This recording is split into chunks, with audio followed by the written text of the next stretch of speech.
भारत ने किस देश को छोड़ दिया पीछे? अब कौन से सिर्फ दो देश हैं हमसे आगे? किस क्षेत्र में भारत ने गाड़े हैं झंडे? नमस्कार, मैं हूं आपका दोस्त दिनेश पाठक। करियर मंत्रा के इस एपिसोड में देने जा रहा हूं जानकारी ऑटोमोबाइल इंडस्ट्री की। आप कहेंगे तो भाई प्रतियोगी परीक्षाओं से इसका क्या मतलब? मैं कहता हूं कि बात है ही कुछ ऐसी कि किसी भी एग्जाम में इस साल इससे जुड़ा सवाल आपके सामने आ सकता है, क्योंकि भारत ने जापान को पीछे छोड़ दिया है। अब हमसे आगे केवल चीन और अमेरिका है। इस तरह के रिकॉर्ड बनते हैं तो एग्जाम में सवाल भी बन जाते हैं। आइए जानते हैं पूरा मामला।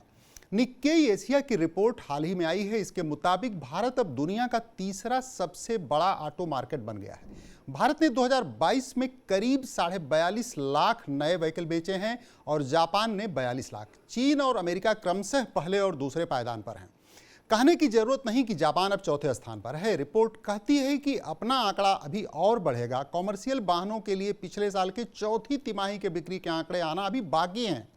टाटा मोटर्स सहित कुछ अन्य वाहन निर्माताओं के बिक्री के आंकड़े भी अभी इसमें शामिल होंगे।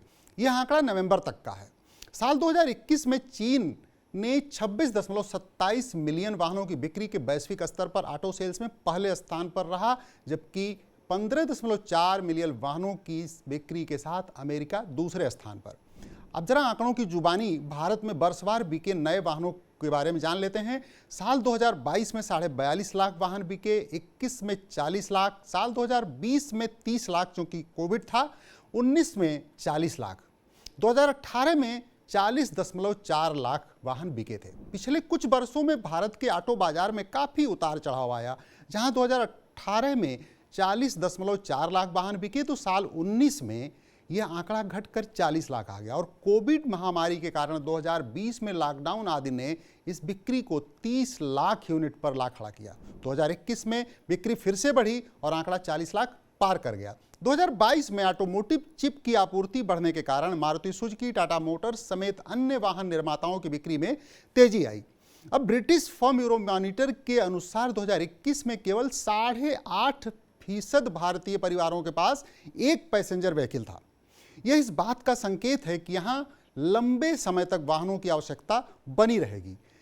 ईवी वाहनों पर सरकार की ओर से दिए जा रहे प्रोत्साहन का भी सकारात्मक असर बिक्री पर पड़ सकता है। जापान में घटती ऑटो बिक्री का मुख्य कारण वहां की घटती जनसंख्या है, जो साल 1990 के मुकाबले करीब आधी ही रह गई है। इस मामले में चीन की रफ्तार ठीक रही। उसने 2006 में जापान को पीछे कर दूसरा स्थान हासिल किया और 2009 में अमेरिका को छोड़कर पहला स्थान प्राप्त किया। तब से वो शीर्ष पर है। उम्मीद की जानी चाहिए कि भारत इस दिशा में तेजी से तरक्की करेगा और आने वाले वर्षों में शीर्ष पर होगा। इस अंक में बस इतना ही। किसी रोचक विषय के साथ फिर मिलेंगे। नमस्कार।